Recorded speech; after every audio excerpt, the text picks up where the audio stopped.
Greetings, members and friends of the Chinese Language Division at the American Translators Association and all fellow interpreters and translators. Thank you for tuning in for another fantastic episode of our podcast. I want to say that Christmas came early for everyone because we have a lot of goodies to offer in today's episode. You will know what I mean in just a moment. First of all, let me introduce to you our special guest today, Mr. David Violet. David is a seasoned and highly regarded conference interpreter working with 4 languages. They're English, French, Portuguese, and Spanish.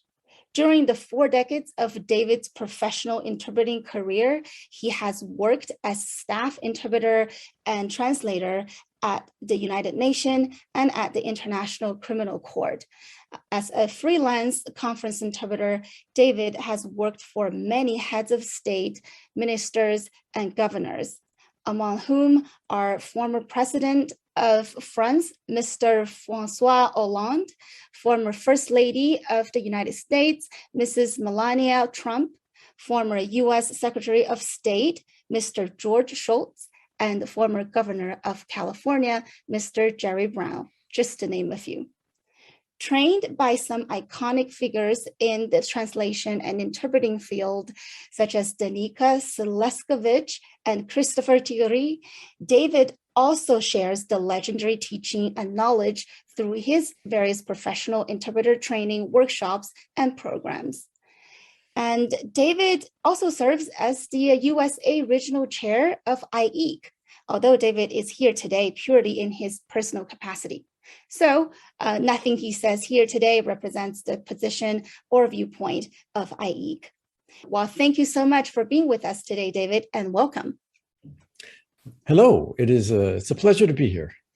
Okay, well, we have a lot of things to go through. So with the very little time, I'm just going to get on with it. My first question, consecutive interpreting. You being a veteran interpreter yourself, you've been with so many high-level political figures, and then you've been to a lot of these high-stake situations. What is your take on consecutive interpreting? Because for me, I used to think that long consecutive interpreting was overrated. Well, that was my thought before I became conference interpreter. So I just thought that you, as the interpreter, take over the spotlight for longer than 3 or 4 minutes at a political situation or a conference or whatnot. It could become awkward for the speaker when all that spotlight is on you, the interpreter. But what's your thought on that? Do you think long consec is it actually quite practical? Well, let me say that long consec to me has many advantages. Let me go back a little bit into history. You know, in 1919, after World War I, they were running the peace talks in Versailles, and they had no equipment. There was no such thing as simultaneous, and they had several languages, and they had to do long consecutive. And actually, they would do pieces that were up to an hour long. And it doesn't take people's time away from them, really. You're supposed to do it in less time than the original. So it's not like you're stealing the spotlight, although it does happen that people are quite appreciative that somebody can possibly do a piece that is so long. Now, of course, 1 hour long is not standard. Usually you will do 5 minutes, 10 minutes, or something like that.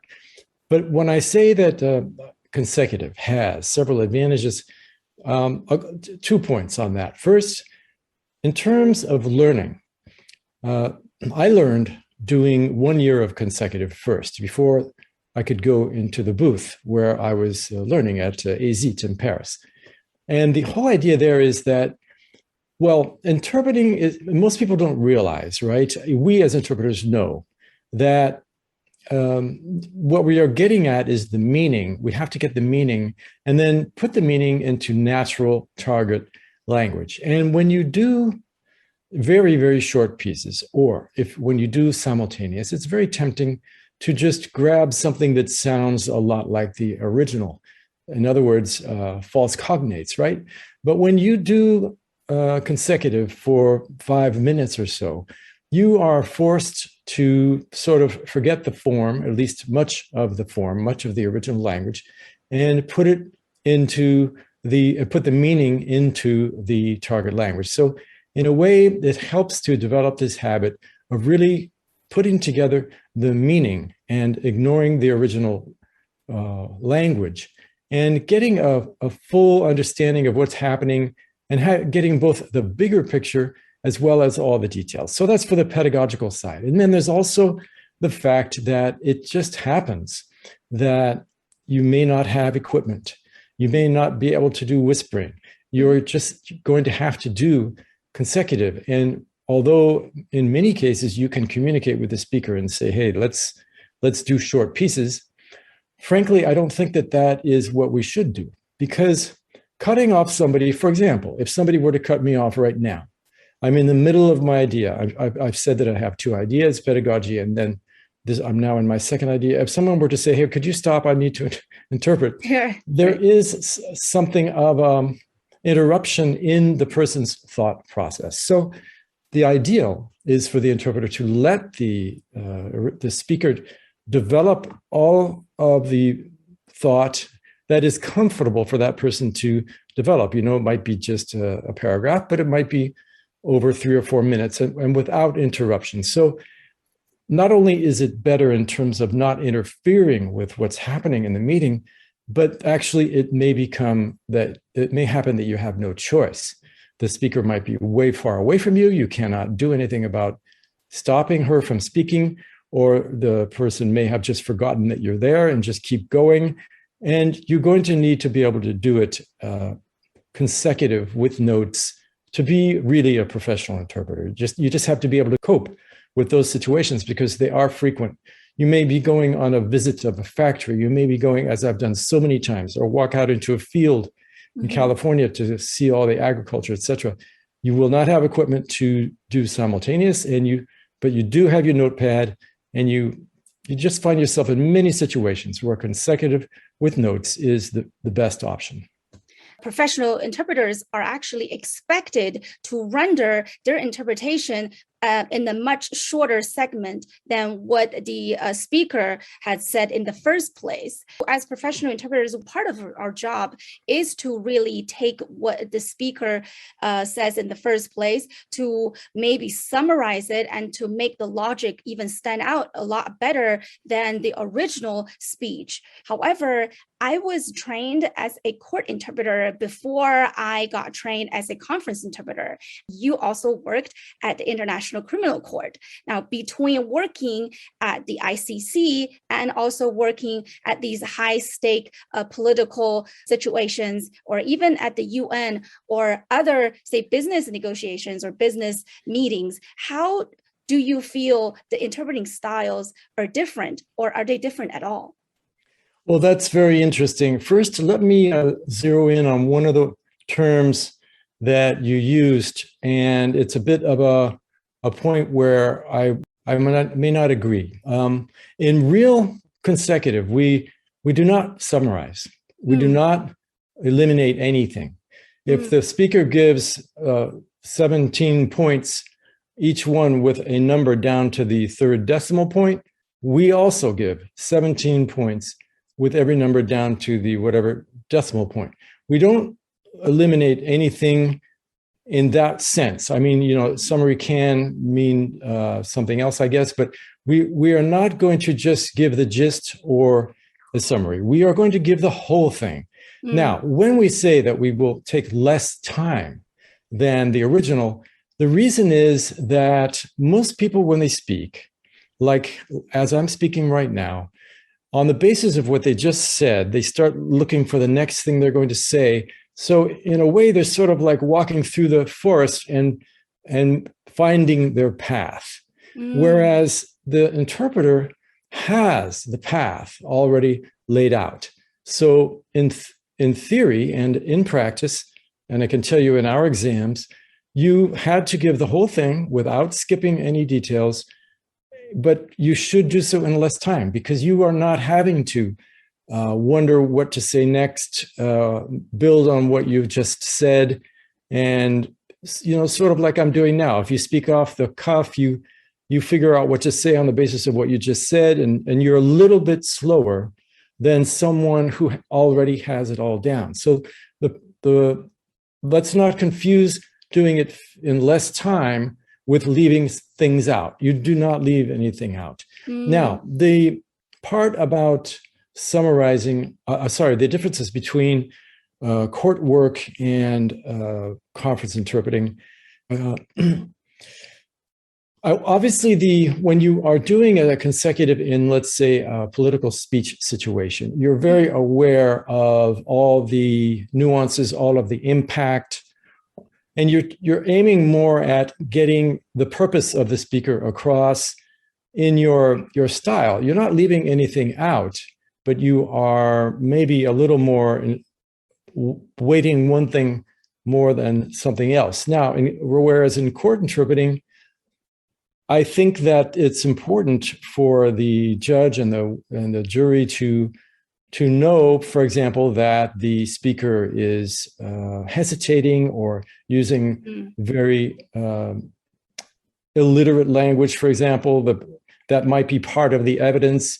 So in court interpreting, you need to be more literal, more and put across more of that kind of information. Whereas in political or diplomatic consecutive, you may be more aware of what the actual impact is. So for example, let's say an ambassador is trying to smooth over a point, and you are aware of that. So for example, there's been a problem between two countries, and the ambassador is trying to charm people and to make everything seem okay.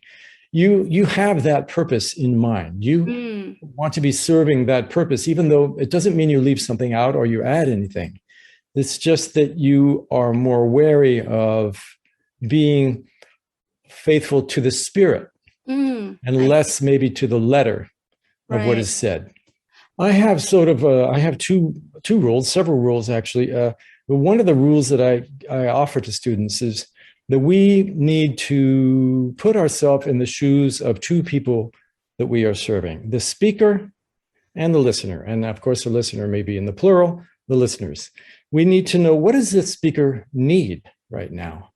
And at the same time, what do these listeners need right now? So for example, if they're all engineers and they're trying to build a machine, and the speaker is giving down figures, but maybe in not very elegant language, you know that the listeners, what they need is all the figures, because they want to build the machine to the right size.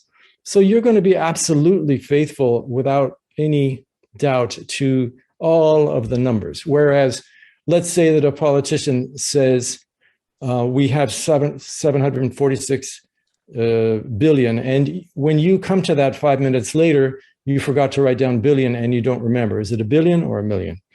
And you realize that it was one among many figures, and you've already asked the speaker to repeat once or twice, so you would rather not do it again. You might end up saying, the interpreter has the 478.7, but he's not sure if it was millions or billions, and just keep going, because you feel like what they want it to be is mainly an elegant speech. You're being honest, so you're telling them, and they can ask if they want to know, but you don't feel like breaking the elegance of the moment is worth stopping yet again to ask the speaker to repeat. So what I'm saying is, you are really tuned into what the people need. They need, if you stop and ask a politician, could you repeat this please again? He's feeling like, well, okay, I will, but I really didn't, it wasn't an important number. What was important was, to get the meeting going and so you need to be tuned into that kind of thing. And now, since we are humans and to err as human, we may not get the whole thing. And then, so the question is, do we ask, do we admit it and say they can ask later? That's where your judgment may come in, and you will maybe absolutely just tell them, okay, I didn't get this part, but if you want, we can ask later, and then keep going. Right. Whereas you wouldn't do that in court, right? Right. Yeah. Yeah. Well, that's a very good analogy. That really offers a new perspective for me. I'm sure for a lot of our listeners to look at these two different branches of interpreting. Now that is out of the way. Let's talk about how the pandemic has affected us freelance interpreters and translators. I know the pandemic really hits us hard, and for a good while, I think a lot of us were just very much disoriented by it. Our routines were disrupted, life work balance what needed to be readjusted and all of that. And with our workload lessened tremendously, we ended up having just lots of free time on our hands. I remember reading this post on LinkedIn just shortly after the lockdown, and it says, if you don't come out of the pandemic having learned something new or honed an existing skill, then you would have missed out on experiencing the pandemic to its fullest, which was kind of funny, but then true. But for me, I was quite lucky because I went back to school to MIIS for the conference interpreting program just a few months before the pandemic hit. So I was already mentally and financially prepared to not work during that time. What about you? What have you done in this pandemic shutdown period? And what was, that silver lining for you now in hindsight and looking back? Did you take on any new project, or did you start anything new that you feel like that you would not have otherwise done? Yeah, let me tell you about, I've been very busy. I'm just as busy as before the pandemic. And one of the main projects I undertook was, and you actually came to my in-person class in San Francisco. Yeah, that was almost 3 years ago. Yeah. Yeah. Okay, when you do note-taking for consecutive interpreting, it's like learning the piano. A class like that, I can show you the keys, the black and white keys. I can show you the score. There's half notes, eighth notes, 16th notes. I can tell you about Beethoven, and we can do some scales, but that's about it. Right. You can't do much without practice. So the way I saw it was, these people took this class from me, but if they don't practice, they're going to forget everything. Mm-hmm. And so I started holding practices online. That's one thing that I did during the pandemic. I started about 1.5 years ago, and we've had it twice a week, although we had a break for a couple of months around Christmas. Mm-hmm. So that's one thing I did during the pandemic. I also took recordings of my class, and I've put them into a recorded form where people can access them that way. And so that's another thing that I've been working on. I've also undertaken some health projects. I've been very good about getting out and getting some exercise. I did a lot of kiteboarding. Now, I'm an avid tango dancer, and I could not dance tango. I still am a bit wary about that. So, but I have been doing some sports. And of course, the whole interpreting world has been turned upside down. Now we all have to work online, like we're having this talk here today. Mm-hmm. And that's just the way it is now. And in some ways we've discovered, hey, we can be more in touch with people than we were before, because you don't have to take an airplane. And yes. So there are some silver linings like that. And I had a routine when we were in the depths of the pandemic. I had a routine where I had a weekly call with a few friends that, in many cases, I would not have spoken to them for months, but we were talking every week. So that was another project that I had during the pandemic. Well, that's great to hear. But so this practice that you just talked about, is it only for people who have taken your classes before, or is it for generally interpreters and translators, or people who generally need note-taking skills brushed? Or it's for anyone. I have allowed anybody in who wants to come and practice consecutive. Often people come and they see what we're doing, and they might not come back. And then there's a core group that comes every single week. And anyone who is an interpreter who wants to learn how to do consecutive with notes is welcome. We've had a lot of people come through, and what we do is we do interpreting within one language. This is the way Seleskovich used to do it in Paris because she used to run a class that had all of the languages mixed. So she would actually do it from French into French.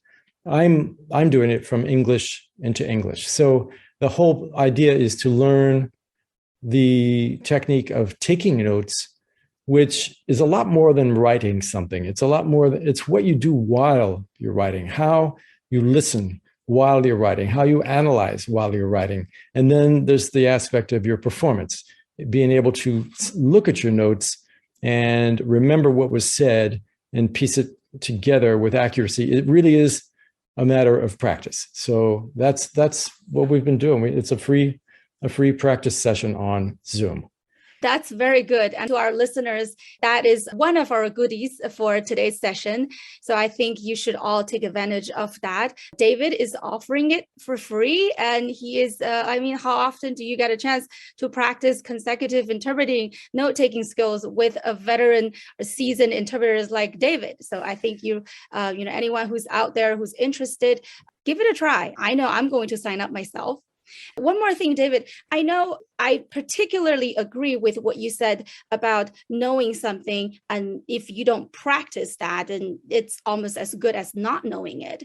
For consecutive note-taking, a lot of us have the struggle is that we know we need to be paying more attention to the source language. We need to actively listen to what the source is and process it and then put it on the note and then say it back in another language. I think we all know that, but once it comes to actually doing it, we just, we run around like a headless chicken. We aren't able to recognize our own writing. We don't know if we should be using notes, symbols, or target language to take notes, or source language to take notes. So lots of these problems that I reckon will go away or get better with time, with more practice, but we don't have that practice. So I think what you're offering here is a perfect opportunity for people to integrate the theories that they know and then get that, but put that into their daily practice, and then they will get better at it.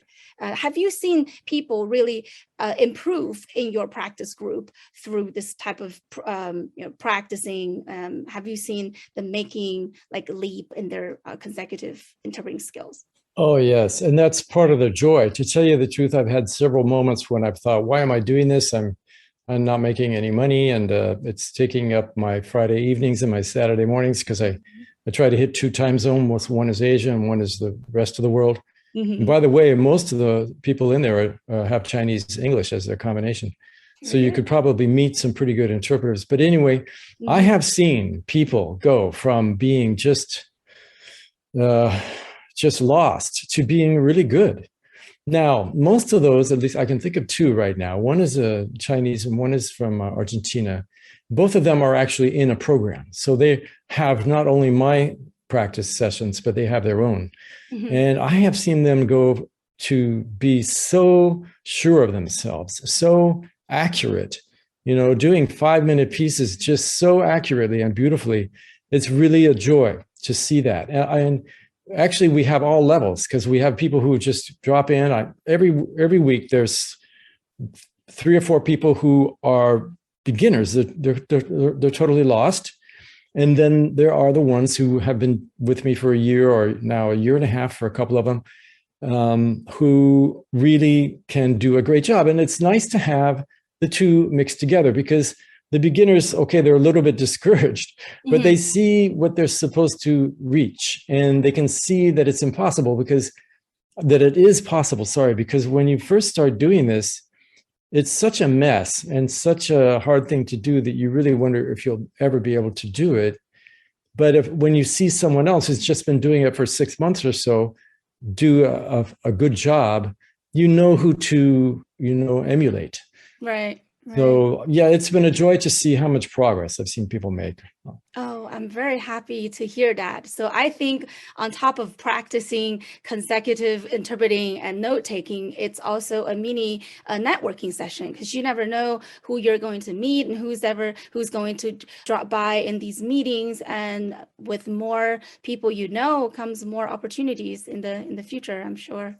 That's exactly right. And that's one of the purposes. In fact, I have a Facebook group and a LinkedIn group where they are supposed to meet. But they also, I think they generally meet during the sessions. They exchange emails. Sometimes they ask me, hey, I really like practicing with so-and-so. She has the same language as me. Of course, then I ask to get permission, and then I might be able to share the email. But yeah, the whole idea is you can see, hey, that person has got it together. That person has my language combination. I would like to practice more with that person, just one-on-one. And maybe that person is on another continent. It doesn't matter. I can do that now with the Zoom. So Right. I've seen a lot of that. Yeah, there's a lot of networking going on. That's very good. We're coming to the end of our episode, but before I let you go, I did promise our listeners a lot of goodies. Is there any more goodies that you can give us besides the practice sessions? What we do have is a free online class. It's about 40 minutes of video about symbols. It's my take on symbols. There's a lot of symbols that you can copy, but there's also an explanation of how you can build your own symbols. And it's a free class. You just need to go to my website, and I guess you can find it you could just look me up, just go onto YouTube or go onto LinkedIn or go onto Facebook and probably look up David Violet note-taking for consecutive interpreting. Mm-hmm. You'll probably find me, or go to my website, davidviolet.com. Mm-hmm. And you'll be able to sign up there also. And anyway, that's a free goodie that you can access. Well, thank you so much, David, for a very insightful chat, and then for your take on so many things that us as conference interpreters all face, and especially for the goodies that you offered. And listeners, thank you too for tuning in. I hope you've all enjoyed yet another episode of our CLD podcast. I will see you next time.